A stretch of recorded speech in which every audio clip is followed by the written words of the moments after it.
এবার সেনাপ্রধান জেনারেল ওয়াকারুজ্জামান কঠোর বার্তা দিয়েছেন। সম্প্রতি সেনাপ্রধান জেনারেল ওয়াকারুজ্জামান জানান, সেনাবাহিনী অথবা দেশের আইন শৃঙ্খলা বাহিনীকে নিয়ে যারা হায় অথবা অসম্মান করে অপপ্রচার চালাচ্ছে তাদেরকে কঠোর শাস্তি পেতে হবে। তিনি আরও জানান, দেশের শান্তি এবং সম্প্রীতি বজায় রেখে শান্তির বার্তা নিয়েই কাজ করে বাংলাদেশ সেনাবাহিনী। 1966 সালে জন্মগ্রহণ করা ওয়াকারুজ্জামান বাংলাদেশ সেনাবাহিনীর একজন জেনারেল ও বর্তমান সেনাপ্রধান। তিনি বাংলাদেশ সেনাবাহিনীর 18তম সেনাপ্রধান হিসাবে 23 জুন 2024 সালে দায়িত্ব গ্রহণ করেন।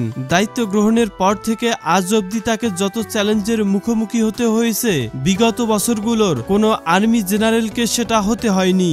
ঐতিহাসিক 5ই আগস্টের পর বিশ্রাম নেওয়ার সুযোগই পাননি জেনারেল ওয়াকারুজ্জামান। অনেকেই তাকে বাংলাদেশের সাবেক প্রধানমন্ত্রী শেখ হাসিনার আত্মীয় বলে ফলাও করে থাকলেও শেখ হাসিনার পতনে ওয়াকারুজ্জামানের মুখ্য ভূমিকা অনস্বীকার্য।